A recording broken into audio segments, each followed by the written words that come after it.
We are back in Burlington, Wisconsin for the 5-year anniversary of Cryptids, Anomalies, and the Paranormal Society.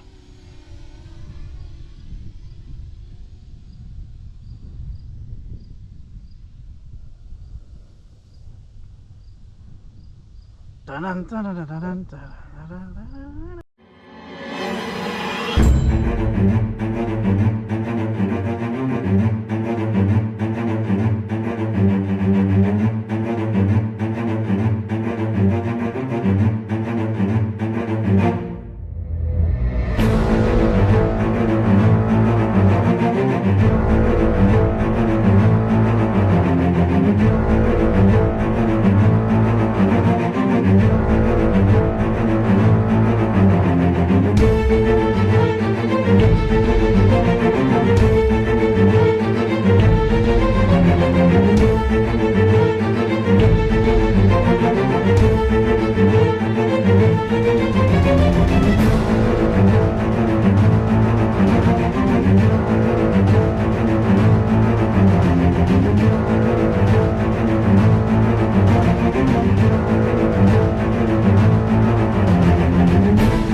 We're back in Burlington, Wisconsin, where it all started for the CAPS team 5 years ago today.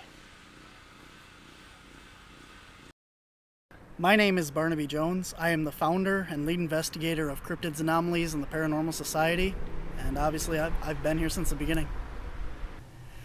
So the name CAPS is a parody of TAPS, the Atlantic Paranormal Society, from Ghost Hunters. And I wanted it to be an acronym that stood on its own as a word, as a name, but still have meaning. And I wanted it to encompass all the aspects of the paranormal, cryptid, and the unknown. So I had to find words and themes that would spell a word. So, you know, there's critters, monsters, Bigfoot, all these different things. And I literally made an outline of all the stuff and tried to make a word out of it, and that's where CAPS came from, of Cryptids, Anomalies, and the Paranormal Society. I've always been interested in cryptozoology and the paranormal ever since elementary school. I just always thought that this stuff was more out in, you know, the Pacific Northwest, and that it wasn't until that myself and Ma went up to the Haydn Adventure that I realized that, you know, Bigfoot and these creatures were in our own backyard. So I had been doing some paranormal and stuff before that, but in 2019 when we met Craig and Barb, that I realized that this stuff was right here.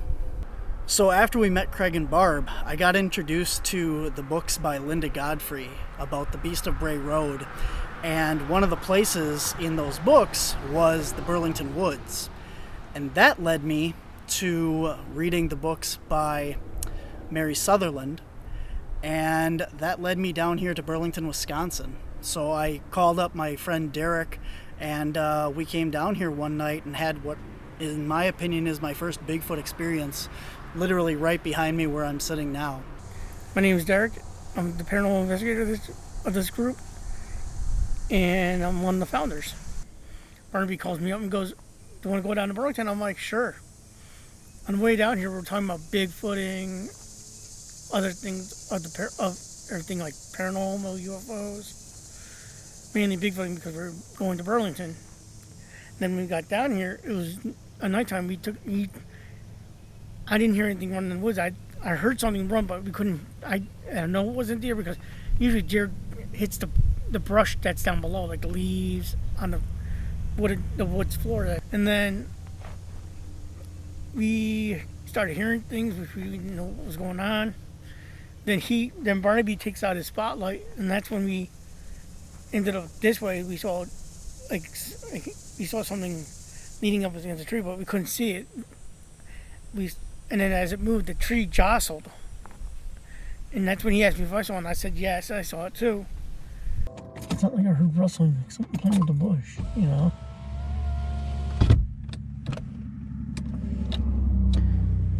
Yeah, it seemed like there's something up in the bushes there. You see that?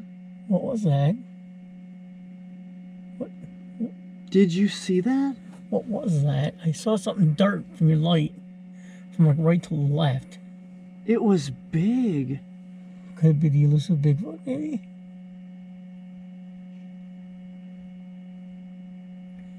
It was on its hind legs and it went away from your light. Did you see the trees move there? Yes. I just heard something. Like someone was running in the backwoods in there. Did you hear that? It was just strange from there on in, and it got me hooked. After that, I got so intrigued by what the heck happened that night and what we heard and what we saw that I started talking to some people at work and my mom. I'm Ma. I'm Barnaby's mother. I do research, I investigate, I do the conventions, and, I'm around. I've kind of always been interested in paranormal stuff. The Bigfoot side of it was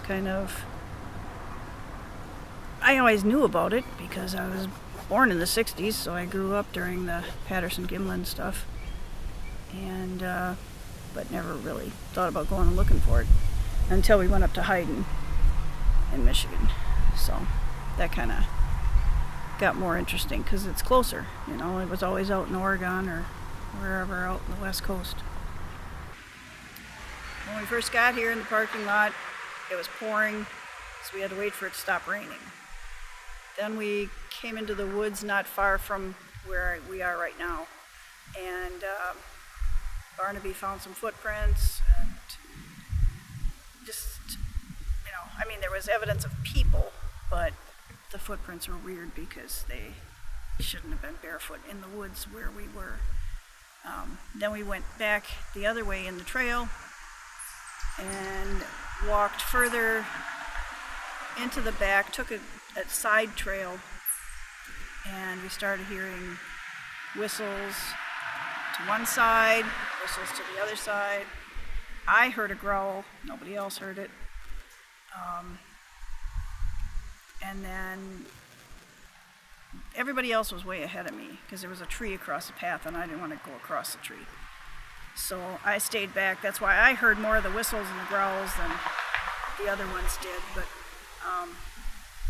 and then there was the big tree branch break. What was that?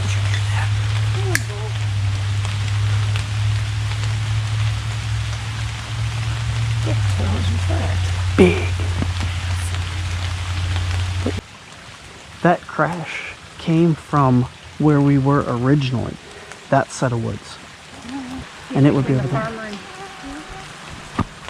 Yeah, but what was it? Little kid? I heard a groan. A what? A groan. And that was the foundation of CAPS. Myself, Derek, and Ma, and Michael, and then eventually Ethan joined the team as well, and we're pretty much the founding members. My name's Ethan. I've been on the team for about 5 years now. Mostly what I do is provide skepticism and give everyone else a hard time. I'm one of the original members. I was approached by Barnaby, who I've known for many years prior to this one day. He just calls me, he's like, hey, you want to go look for Bigfoot? And we came here to Burlington, and it's been history ever since. My interest in cryptids, paranormal, everything like that, probably stems from just growing up watching Unsolved Mysteries, Sci-Fi Channel, history, just being inundated with media that portrayed it.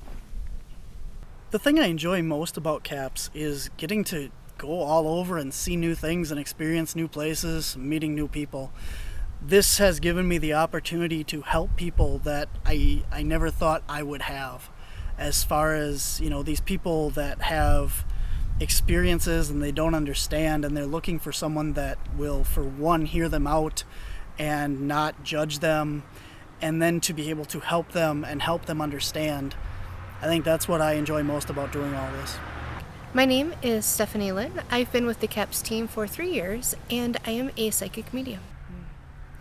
I got interested in the metaphysical because growing up I had a lot of abilities, and I was trying to answer questions for things that I didn't quite understand.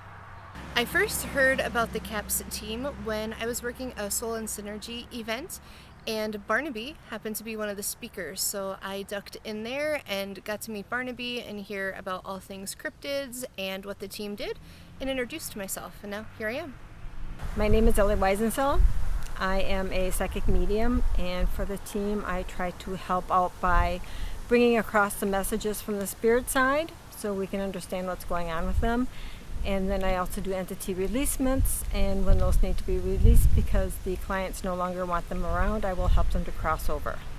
I have been with the team for, I believe coming this fall, it'll be 3 years. What started me on my journey was many years ago. Down in my teenage years, I would love to go to the movies that were very spooky and scary. My favorite movie was The Exorcist. I had a girlfriend that absolutely hated all of this, but I would drag her along so I could go to those movies. So it's always been part of who I am and what I was always interested in. It actually reflects also of my family lineage. I have ancestors that very much do all the mediumship things, and so it just kind of flowed through me, and it goes on to my kids and my grandkids as well. So I've been dabbling in it for a number of years. I've had mediums tell me that I really need to get more into this. So when I really started coming out with it, what started it all was the entities, releasement of entities. It's not what I really wanted to do. So with the releasement of entities, I've had a couple mediums tell me that this is what I agreed to do when I came into this life, even though I don't remember agreeing to it, but I ended up taking control of it and dealing with the releasement of entities. And then as things were progressing with the releasement of entities and helping them to heal as they cross, and helping the people that had attachments and helping them to heal, it just evolved, and everything else started falling into place and coming into place for me. I had done a fair with Stephanie up when she was doing a fair up in Butternut, Wisconsin, and that is where I met the CAPS team, and they were doing CAPS team was doing an investigation that evening, so I participated in it. And with what went on during the investigation, it just became very interesting, and I know there's a lot more out there as far as other things besides just the spirits that I've been working with. So that's how I became interested in coming onto the team and working with the team. I really enjoy being part of the CAPS team because of the camaraderie. There's a lot of silliness that goes on behind the scenes and relieves the tension, but it's also a safe place that I can come when I'm looking for education and looking to understand things, as well as trying to educate others. My name is Bobby Resnick Calkins, otherwise known as Rez. I've been on the team roughly about 3 years now. I'm an investigator and also a medium for the team. I got interested in all this because I grew up in a household that acknowledged the spirit world. Both my parents were mediums and ministers in spiritualist religion. So after years of watching the shows, reading books, I finally decided it was to step out into the world and actually do my part to contribute to the community. I first heard about CAPS back scrolling through Facebook, knowing Barnaby personally, seeing a post from him, which led me to the YouTube channel, which seeing that they had a reputable reputation, so therefore I reached out to Barnaby to ask him if I could join. My name is Chris. I do the cryptid research along with UFOs, UAPs, and I've been on the team for almost a year now.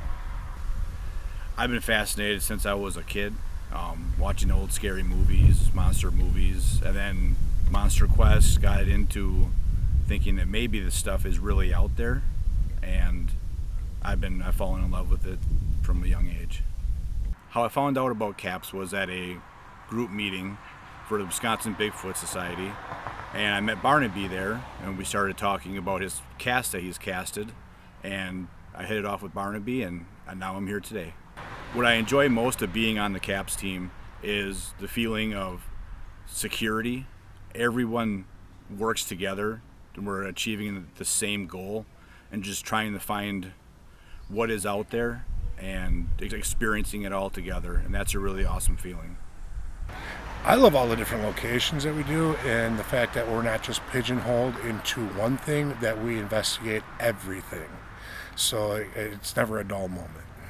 Hearing people's stories, picking them apart, just sort of the detective work of it all. I like going into a paranormal situation where people want our help, and I do the research before we go in. I like finding out the history of where this is, whatever it is, if it's a house or a business or whatever, city, and then going in with all that information and then figuring out who's there, what's there, and then helping them solve the issues that they're having. So that's always kind of gratifying to, make them feel better. I think it's kind of cool to figure out the whole story, not just go in and say, can you make this light up? Can you, do this or that, or knock or whatever. That doesn't get you anywhere, and it's just rude to make things that were people do tricks. So I like to find out the whole story. It's really hard to pick a favorite investigation because I've done so many crazy, wild, interesting things with the team that to narrow it down to just one would be extremely difficult. The one that does stand out, though, at the moment is we got to investigate Gettysburg. And I really have had no interest in Gettysburg, like my whole life. I mean, it's always been this haunted city, and I never had the urge to go there. Another member of the team really wanted to go down there, so we scheduled this whole trip, and they didn't end up going, but everything was booked, so we still had to go to this. And we pulled into Gettysburg, and the whole city felt different. It was a whole experience just being in the city before we even started investigating or had any experiences. And then after spending a couple days in Gettysburg and walking around, experiencing all the history and just everything that was there and what happened, and learning about it firsthand, being in that spot, and going home to do the episode and research it and write the voiceovers and stuff for it, learning so much about that is what really did it for me. That it was such an interesting time, and learning the history of these different events and places that we go to, I think that's probably right now my favorite investigation.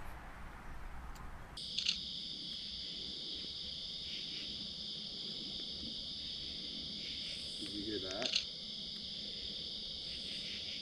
Yeah, it sounded like a gunfire. Yeah, it did. Now at home, that wouldn't be a big deal. Well, My neighborhood, yeah, it's not a big deal. well, we do hear. I mean, Mm-hmm. a lot of people here have guns, and we find Mine's usually stuff, followed by sirens. But usually it's not at 2 o'clock in the morning on a Monday. Yeah. People aren't out shooting their guns. Yeah. They're not sighting in for deer season. What if the flash of the camera is confused for like gunfire? Explosion. Like, Oh yeah, like a muzzle flash. Ah. so you know they're what? trying to fire back at me. I never thought about that, but that would make sense because they actually talk about that. If you read the stories about the battle out here for Culpsville and Cemetery Hill, that once it got dark, that's how they couldn't see. They were actually just shooting at muzzle flashes. So they're shooting back at me. Oh, weird. Oh, weird. I never thought about that. Ah, you know what? That's giving me ideas there for like, triggering. Mm-hmm. Did you just hear that? It was like thunder, but There's no thunder. yeah, I know. You heard artillery. Yeah, it was like cannon or Yeah. something. My favorite investigation has been bean snappers, obviously. You can figure that out on your own.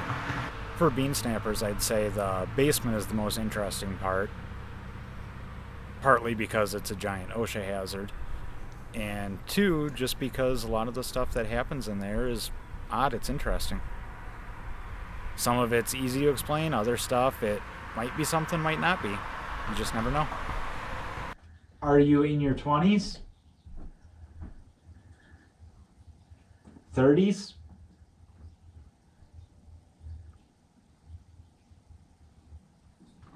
'30s? Oh, Jesus I think Ethan went from skeptic to Thank you very much for communicating with us. We really appreciate it. I know that it's probably hard for you to manipulate the light or communicate, yes. Or is it easy?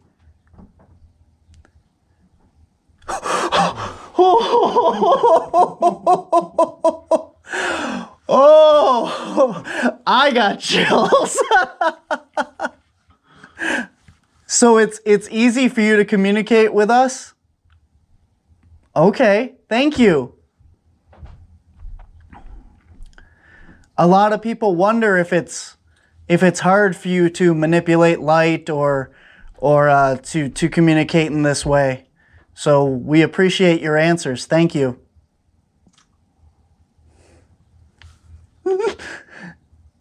The people who are here all the time will really appreciate knowing for sure that you're here so they can respect you and not fear you.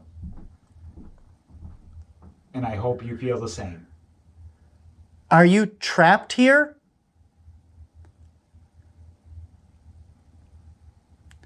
Could you leave if you wanted? Could you leave? I'm sorry, let me start over. Are you trapped in this building? Yes. Could you leave if you wanted to? No. No? Well, take that as a no. Is there anything that can be done to allow you to leave?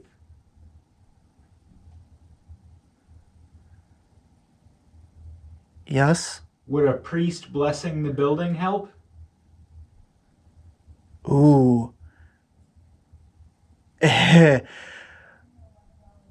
don't like it down here now. No, I think we need to pack up. Do you not want a priest in here?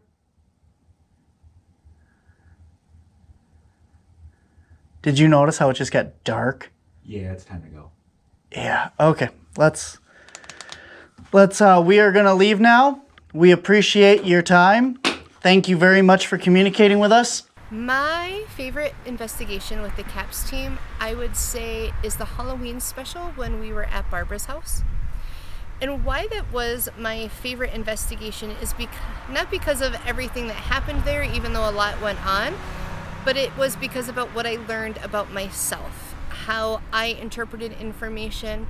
I remember particularly walking into the upstairs bathroom and didn't realize at the time that Rick was one of the homeowners because I didn't know anybody. And so I walked into the bathroom and immediately I picked up on somebody by the bathtub. And the image I got was very grotesque. And so I didn't know Rick. I didn't know he was an active part of the team. I held back what I was saying because I wasn't sure how much the homeowners knew, and I was afraid if I say these things, maybe these aren't things that anyone's heard and it's gonna scare them.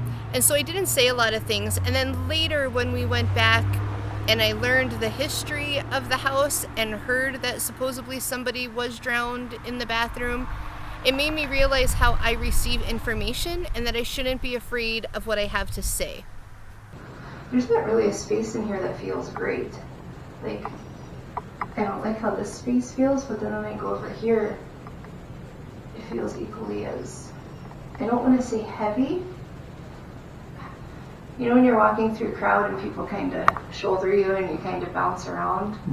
That's how it feels. Does that make sense? Yes, it does. Okay.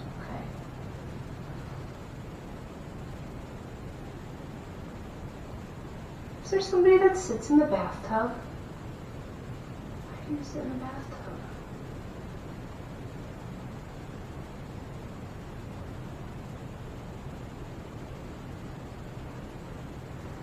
Is the spirit that sits in the bathtub an older woman? Thank you. Can I talk to the older woman who used to live in the house, please?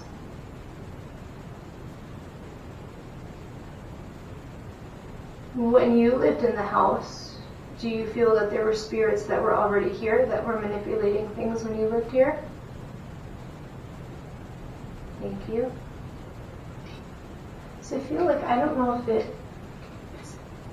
was the cat or the dogs, but I feel like something plays with the animals in the house. I don't know if that makes sense, but I feel like they watch things in the house. And I do feel like it's whoever this is that's identifying as being an older woman, because she's making me feel like I feel like petting or,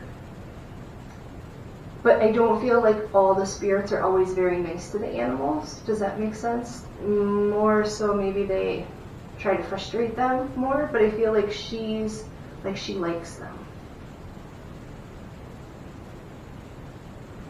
And like they're rolling. I don't know if it's a rolling of a toy, but something. Like I feel like something rolls. I don't know if that makes sense.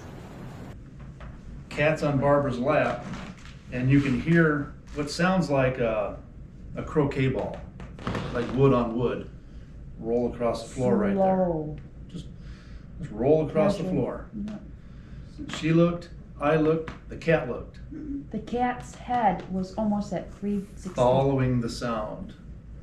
And the look on the cat's face, you could actually see, the fangs, and he was looking directly right where you're standing.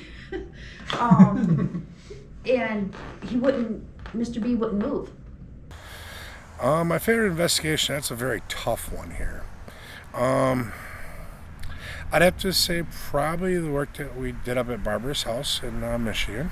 Not only did we get a chance to investigate it, but then also to do something to help appease the spirits there and to cleanse the land. That was a very special moment for me. Today we are gathered here to help heal the land, to honor our ancestors and those that have walked this land before us. To me, this is a great honor to do, because what it's allowing me is leave something behind for the generations that come. Due to the abuse and misuse of this land, Mother Earth started to spoil and sour. And then the others turned against the indigenous people of Turtle Island.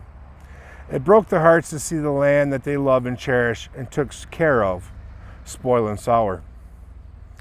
Just as it broke Mother Earth's heart to see her caretakers, the people of her land, to have their blood spilt. So today, as servants of the Great Spirit and Mother Earth, we gather in an attempt to help right the wrongs of the past. We are here to honor the people of this land who fought to protect her, both here and in the afterlife. We're also here to honor the great chief who has remained here on this land to watch over and protect until someone was willing to come along and give him a voice and pick up where his journey left off. I've been on a few investigations with the team now, but my favorite investigation is the one where we were helping a couple who they were engaged, and his house was in the next town over. It was a house he rented, and he had a spirit there, and he knew he had the spirit there. And then he would go visit his girlfriend's house and stay with his girlfriend and the daughter, and it would travel back and forth. Well, when they decided they were going to get married, the spirit that was in his house and the other property was not happy about that. And so they called on CAPS to come and do an investigation. Now, my place in Crivets, that's where my mom thinks this thing followed me, because the guy that lived there, his name was Harry, he passed away in the house. I had no idea about this before I moved in, and I was bragging to my neighbor about all this stuff being brand new. He's like, well, yeah. He's like, they didn't find that guy that lived there before for 3 weeks. So they gutted it. I'm like, 3 weeks? Nobody noticed he was gone? He's like, he's the most unfriendly person you'll ever meet. Never talked to anybody, stayed to himself. He had like the air ducts and everything blocked off, like the vents in the bathroom. And he was just a mean person. I feel there's 4 females here and 1 male here. And the male's the dominant, and the 4 female pretty much like to hide and not be too well known, especially when the male comes around. I asked specific questions, and when I asked it my specific way where they cannot lie, the male's actually from his other property. And the male's not happy that he's spending his time over here instead of over there. Okay. You think because he can't control him? Or like he can control him better at that house? Or I don't know. I didn't ask that specific as to why he's not happy that he's spending his time over here, but he's not. I did, however. He feels abandoned. Maybe. That's just popped in my head. He feels Okay. abandoned. He's alone. That very well could be. He's not happy with me because this morning I actually bound them all to the property so they couldn't leave. Okay. So that's why they're all here yet. It's because I woke up this morning, I heard bound, and it's like, okay, so I bound them all to the property so they couldn't leave. I didn't bind them to the house.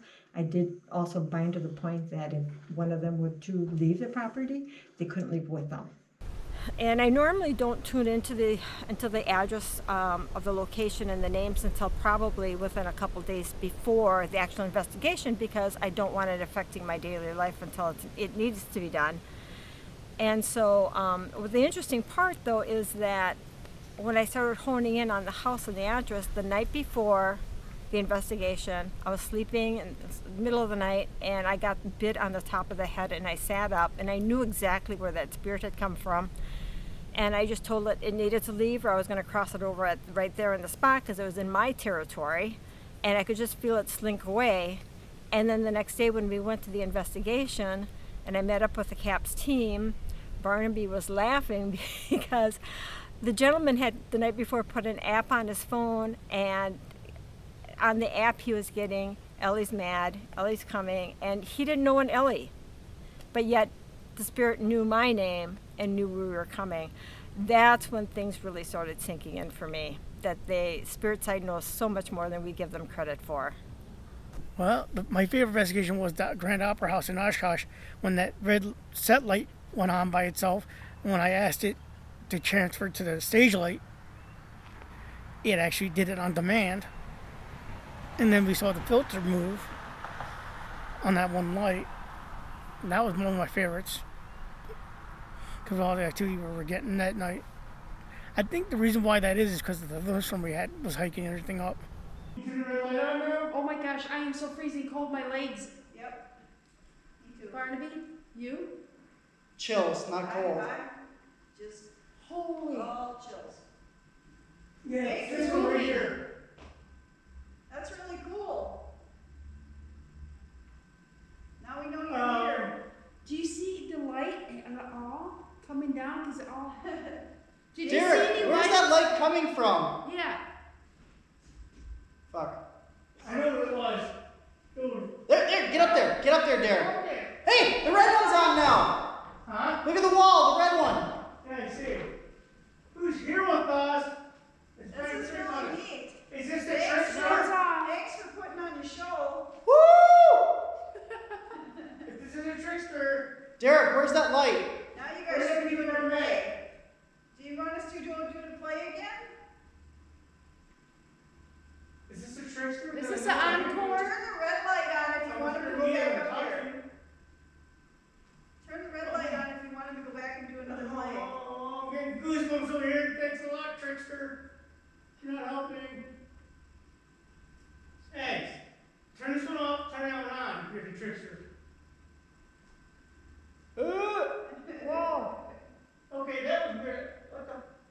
Hello?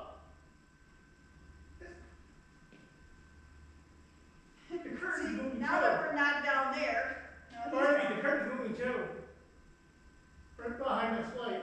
But where is that light? You know, when they turn it on? I thought he said it was back there. Nope, the lights are all down there. There's the audio board and then the light, Oh, you want to turn it off, Joe? So basically, it's down there, but I just checked them. Holy crap! did you hear that? He said turn it back on. And it, No, he said, am I done now or turn it back on? Turn it back on. yeah. Okay, alright, hang on. What? So, thank you. To date, my favorite experience with the CAPS team so far would have to be in Suring, Wisconsin. Barnaby, Ma, and I were on a trip where we met with a hunter who had an experience of alleged Sasquatch activity.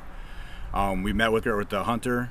We went up, hiked around on this property, and towards the middle of the property, we heard a scream that to me sounded like it came from a boat or something in the water. And after looking further into it, there is nothing back there. There was no boat, no anything. So, and that was one experience I will never forget. Damn right.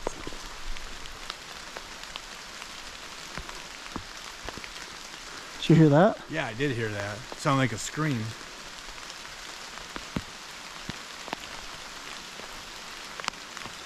Sounded like a train horn. Okay, that's kind of, yeah, that's what I heard too.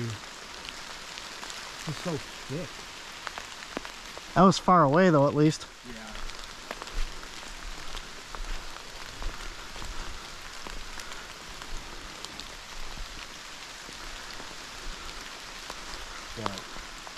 It was again. You hear that? That's that, like, megaphone that was talking. So off the police siren. Yeah. There's no houses there. Oh.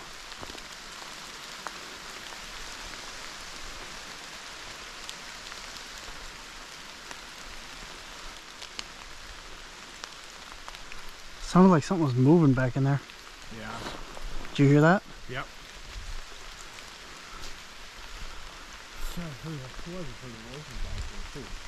Again? Yeah. Sound like a female's voice. Hello?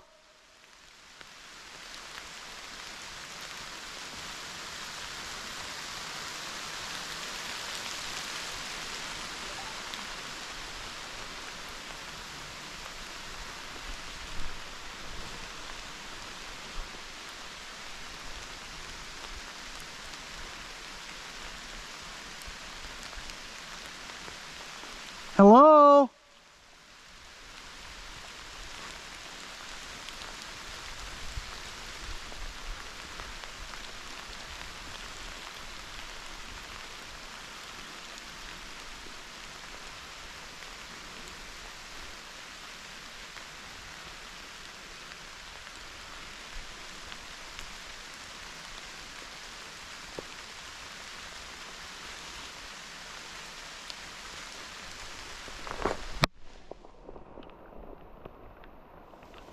Let's go up this way and then kind of cut over and look out across there again once. Okay. I mean, it sounds like a megaphone, but why wouldn't you keep talking? Right. Like if you're broadcasting, and if that was the police earlier, why are they still here? This isn't making sense, you know? No.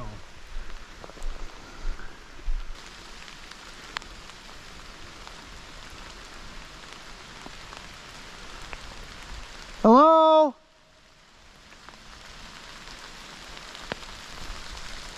Did you hear that? I did not.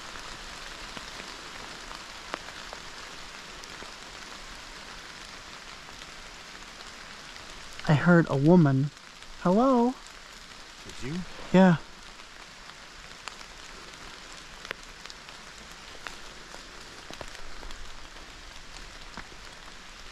I thought I did.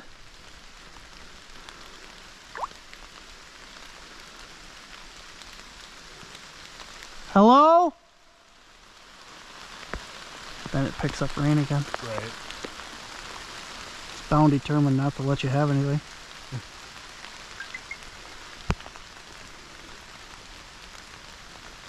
I got nothing on therm. But that's both of us that heard a female's voice. Yeah. You know what they say? Females screaming, babies crying. Supposed to lure you off into the woods. Yep. I say let's start making our way back to the car and see what happens. Okay. Definitely to come back during the day and poke around in here more off trail, and when we can see better and not get so disoriented and lost, and don't have women calling us off into the woods. Yeah. Yeah. Yeah. I mean, to me that's weird. I heard it, then you heard it. I didn't hear it the first time. Dude, I didn't hear it when you did. Huh.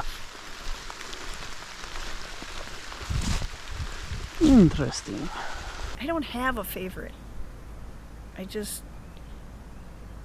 The one that I'm going on, you know, the story that I'm investigating at the time is the one I, you know, kind of keep searching and searching. Even after we go there, I still go back and do more research and see if I can find out, you know, after stuff happens and we get names or whatever. I just like finding the backstories. That's the favorite part of it. Most memorable thing that happened to me was before we were a team, and that was a shadow person in my house. And I didn't like that, but I think it came from a haunted building that we were in. And at the time, all I knew was to, you know, tell it it's not welcome, not wanted, and, you know, and it would go away. And it did. My most memorable moment happened a couple years actually before the CAPS team started, but it's one of our episodes, and that was back when I owned Misery Haunted House. I was working there late one night by myself, doing some scenic lighting in this swamp scene, and I literally had a 6-foot tree lift up off the ground and fly towards me. And to this day, I've never experienced anything paranormal or Bigfoot that has impacted me as much as that moment. And I'm still chasing that high. You know, we go on these paranormal investigations and I want to see things fly across the room, good, bad, or otherwise. And until something like that happens, or until I see a Bigfoot, that's still going to be probably my most memorable experience. I'm trying to think back to like something scary, and I hate to say like nothing really scary has happened because then something's gonna happen. But when I think about it, there's so many things when you're working as a part of a team that you might not even realize tie in until later. I remember specifically getting ready to go to one of our investigations, and I was at home and it was like somebody pushed me and I almost fell on a knife. I was outside, like I had a big bruise, but I didn't tie that together until later and with what was going on. I think when I look at investigations, the ones that fascinate me the most are the ones where we correlate all of the information that we all get, whether we capture it, whether we feel it, just how it all ties together and pieces in. The most memorable investigation, the most what I would call exotic or different investigation that we had did that really sticks in my head is the one where we walked into a house that the woman and her son and her husband was living there, and she kept saying how dark these spirits were around her. And we walked into the house, we walked back into the kitchen. It was just like I ran into this wall of this really dark spirit. I couldn't think. I had to step back behind the refrigerator to break that connection I had with it. And at that point, I've dealt with a lot of dark spirits, but that one was very oppressive. Very, boy, it wasn't going to take anything from us. And that was very memorable to me, that I can still feel that within me when I think about it. Yeah. There's when we walked in there, I was overwhelmed. Just the energy and chaoticness and just everything in there was just. And then when I walked back, I wanted I out wonder the whole everything's out of whack. Yeah. There's dog shit on the floor. Was it really? Yeah, there's what? Dog shit on the floor. Yeah, it's no wonder everything's out of whack. Yeah. It's As soon as the you family. did your clearing, though, I felt better. Yeah. Well, Like it felt better in there after that. it was busy in there. Yeah. Shit. But the thing of it is that she wasn't going to be happy with just the clearing. Because she wanted to know that, and she does. I checked and I asked. They've all got the abilities. I believe they that, just yeah. don't know how to use them. Well, and So they're then drawing them in. her son's over there, you know, putting these things in her head because he's dabbling, Yeah. you know, and that doesn't help because No. it's fueling her Yep. in these like ideas that, you know, oh, you know, something demonic is here, and you His know, runes and his tarot and his all that stuff. And, Yeah. he I mean, doesn't I'm all right have with all that it. stuff, but holy crap. No, But like, it drives me nuts when people say you can't touch an Ouija board. It's no different than anything else. Oh my God, it's probably less dangerous than the other shit you're playing you with. need to here. understand it, you know, The exactly. intent of the practitioner. Yeah. Yeah. Always. You're not, if you don't want to draw a dark spirit to it, like, you know. They can call it the Warren Yeah, Foundation. don't call but- that, yeah. Yeah, and then they're freaking hunting in their own home, not understanding what they're doing. Yeah. That right there is like rule number one. Don't do that shit until you understand it, yeah. You know, I don't even Or hunt my own respect it. home. Like, yeah. I don't either. I don't turn equipment on in my house unless I'm testing it. Yeah. I don't even do that. I have That, no. that little spirit box app. I don't only use it turned at my work. spirit box on once Yeah. when I was charging it. And I'm like, nope, you're not coming to my house. I don't my- even care what's here. You did My grab your digital pendulum, recorder. right? Yeah, oh, I'm not leaving that there. I saw you set it on the table, so I just wanted to make sure I you had did. And your phone? Yep, Okay. I got it. Okay. I'm not going back in that house. I remember when we were at hiding, Barnaby got up before everybody else did. He started walking around, he heard the whoops and he caught one, like, and it interrupted it. And that's one of my ones I liked because it was interesting and somewhat exciting because you don't remember here and the bird that was doing the wedding march. That was one of my favorite ones too. 7:29 a.m. Whoops. Sunday.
I would have to say my most unusual experience with being on the CAPS team would be when we were up at the hide-in adventure. Barnaby and I were out on a night hike, and we lost time. We got lost in an area where Barnaby's been many, many times, and we lost about 45 minutes worth of time that we couldn't remember where we were at. What was that? Did you hear that? I did not.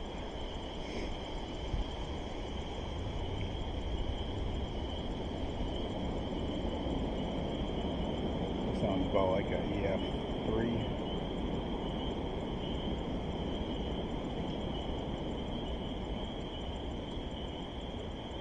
Holy shit.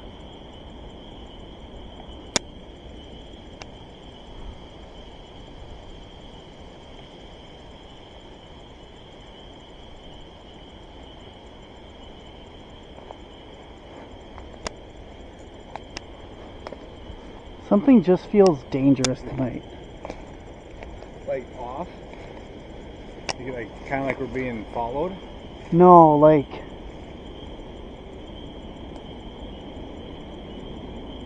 a Widowmaker? Like, what is that? I mean, it's just a wind, right? That's what it sounds like. I mean, it sounds like a fucking tornado. Yeah. That's what I mean. It just sounds dangerous, like seek shelter, kind of. Like, I just legitimately am not sure. I know where we are, but I'm not sure where we are, because we should be coming up on the side of the teepee, and I'm not even seeing the teepee, nor do I recognize the woods behind us. I do not think we're on his property, but I don't. Dude, eventually, shouldn't we run into that crossing road? The 40 road, or the island road. Yeah, we should hit that. Or, I mean, yeah, we should come out on that. But I literally think that the teepee's like right here, but because here's a game trail. There's some lights. Yeah, lights. So that's gotta be a house. No, campers.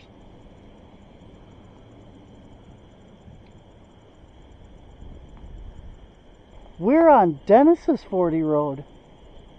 That was all Dennis's woods. That's why it didn't look familiar.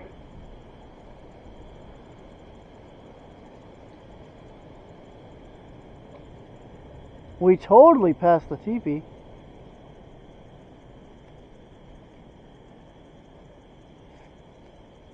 Huh. That's weird. I don't like when I get disoriented in places that I should know.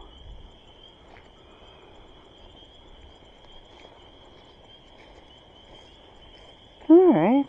Did you? Well, you knew the mounds Yeah. where the bears were at. Yeah. And then that F5 tornado came at us. Yeah. And blew us over onto his property. Yeah. Like, literally, there was 50 feet between that mound and the teepee, and then another 10 feet to this road.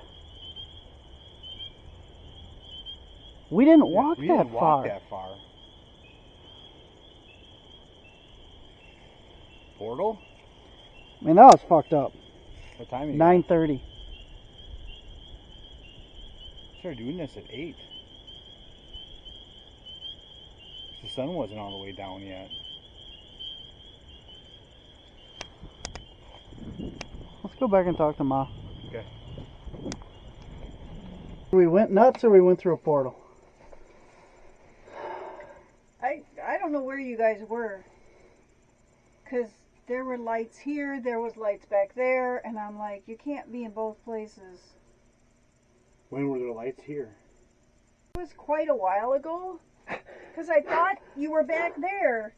I could see the lights there. Are they? Yeah. I could see lights back there, and even right now I can start to see stars, but it was really weird because it was all dark. I couldn't see anything out here, even with all the lights out. And then little by little, there were lights just above the trees back there, way back. And then it got lighter and lighter, and I thought, well, that can't be your flashlights, because I had seen your flashlights out there. And it got lighter and lighter and lighter, and eventually the whole sky was all light, like it is now. You can see, you can see light out there. See? It's all, what the hell was that? What is that? Oh, is that you? That's you. I'm like, oh, there's a fucking orb out there. But then the whole sky got light, so I don't know if the clouds just went. Is it really windy out here? Yes. Oh my God, yeah. That the camper was shaking, and I'm like, I don't know where you guys are, but you had to be, I don't know, did you go that way back? And then you were like in the gravel pit? Yeah. Then you came around? Uh-huh. But there were lights out here. Nope. You were back before you went to the gravel pit. There was like a truck or something pulled in, and there was headlights shining. I don't know. Nope. It's really hard to tell in here, because even now when you were coming, I thought you got to be coming from back there. Yeah. But these lights were like coming from out there. I don't know. It was weird. Dude, my camera, my truck is off. There's nothing running in my truck. Everything is unplugged. We looked at the time. It's been an hour. From the time, seem like that. No, see? Not at all. Yeah. From the time that I dropped the audio recorder, it was 8:39. That's when I started up this. Yep. And that's when we started walking, and now it's 9:30. Like 8:28 or something. Yeah. 9:37 now. That didn't seem like an hour. I mean, No. I sat and waited for you for an hour before. I don't know. That was weird. Yeah, it really felt like we were just getting started, like the night's young, and all of a sudden an hour's gone. Yeah. Yeah. One of our most memorable moments have to be a time me and Barnaby were up on the hiding adventure, and we heard the double thumps out in the middle of the woods, and we chased them down, could not figure out where they came from, couldn't find anything, or even anything that resembled what we heard. So it kind of left me unknown on that one.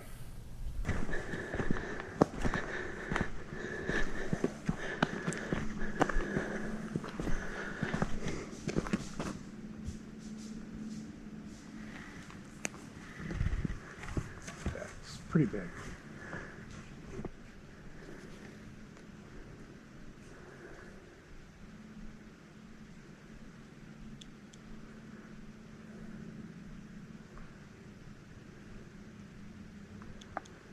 I would say it's a deer.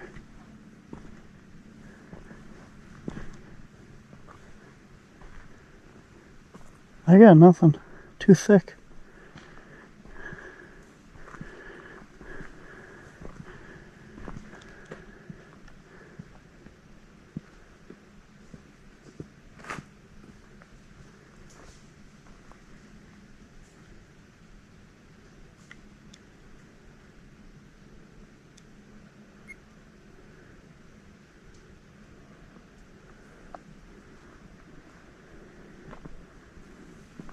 I mean, I know it's there, but...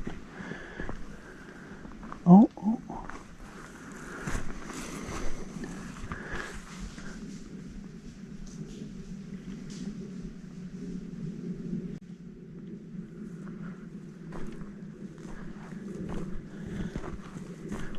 There's something over here, too.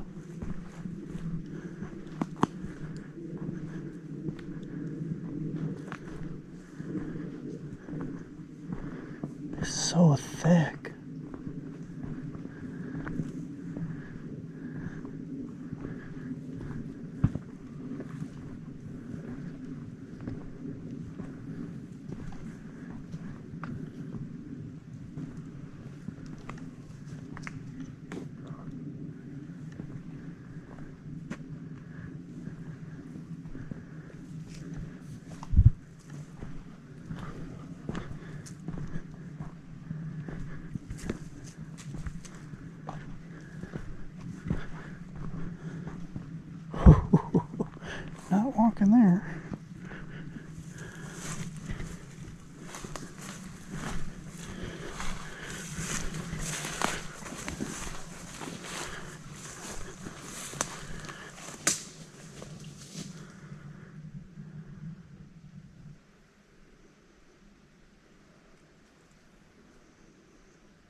so thick, I got nothing.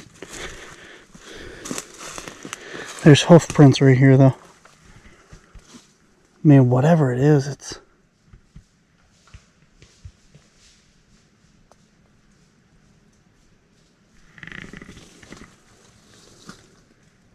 Good size. Did you hear the thump, thump, thump, thump? Nope. Whatever it is, we just pushed it out onto the road over there.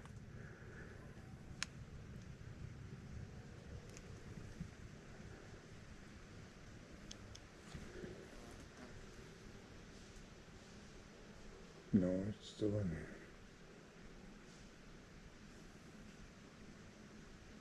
That almost sounds bipedal. Mm-hmm.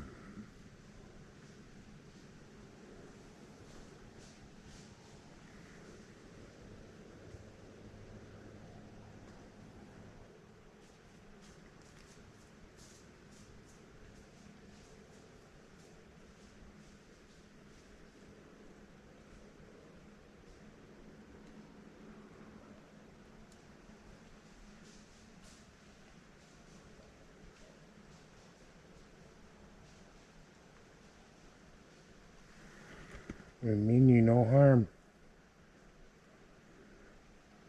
Come in peace. Out of friendship.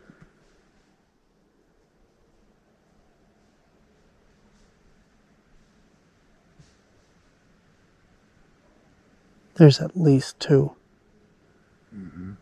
Whatever the hell it is. It sounds like a deer, but...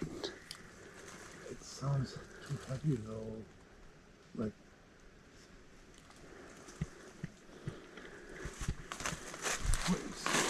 Bigger than here.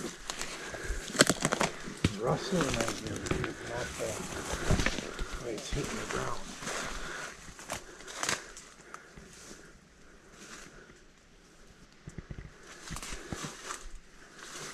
Either we scare it away or it's watching.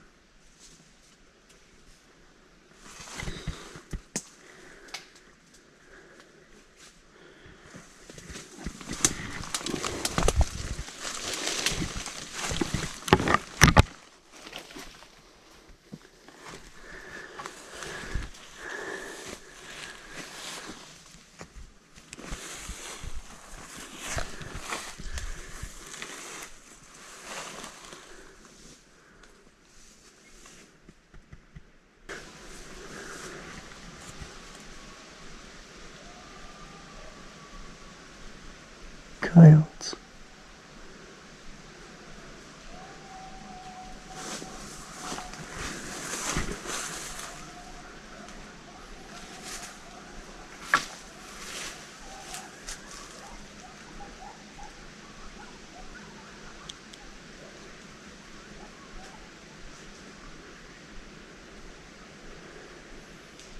This is gone.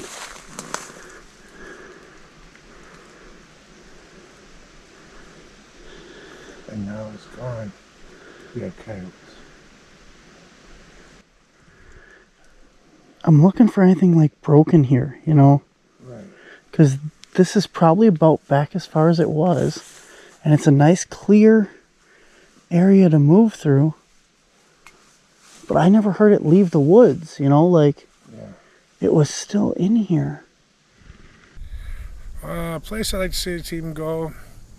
That's a real tough one. I still have to say Joliet Prison would be the one place I would like to see the team investigate. The Observatory Hill, south of Montello. I think it would be a great location to do a CE5 experiment and watch the sky and see what happens. Something interesting that has really good activity that goes with it. Maybe like the Stanley Hotel or something. Where no man has gone before. I don't know. I don't know places other than TV places, and everybody's been to TV places, and they're no fun because there's not a story to solve. It has to be somewhere where no one's gone before, like I said. When I think about where I would like to see the team go, I think there's a lot of fun places left to investigate. I would really like to get into more haunted situations and just kind of experiment and see what kind of things we get. But when I think about the team as a whole, I really would just like to see the team continue to educate, continue to build its relationships with each other and with the community, and just continue to be that pillar where people can come for help or for information. The CAPS team, I believe, can do amazing things, can really help a lot of people. And I would like to see the CAPS team be able to expound and explore and go farther into the depths of things, of trying to make a better connection between our world and the spiritual world and everything that's on the other side. I'd like to see more of that coming together. And I know it's hard to create the footage because they will play with technology, they will cause interference, but it would be so interesting and so great if we could bring more of that to the forefront for people so people could have a better understanding of what we're dealing with. In the future, I'd like to see the team have a lot of success, get more recognition, hopefully on a national level, and just become a project that Barnaby, most importantly, and everyone else can be proud of.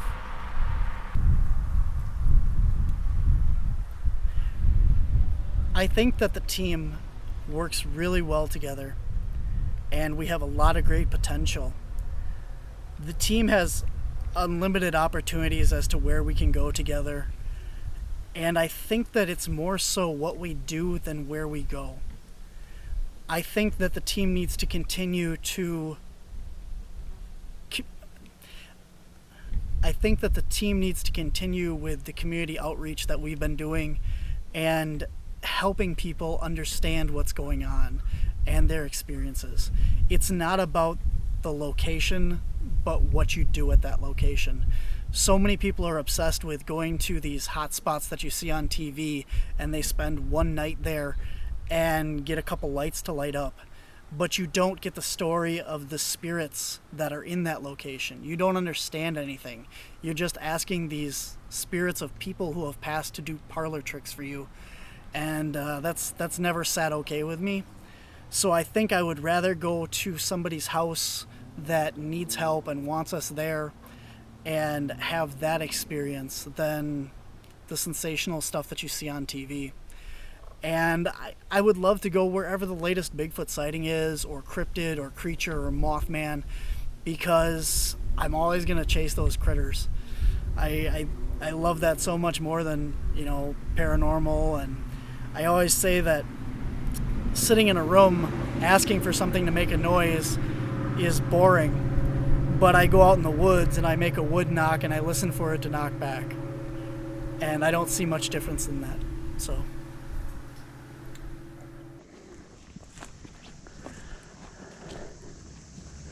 as the intrepid voyagers traveled into the woods for the 5-year investigation, it was the last time that anyone ever saw them alive.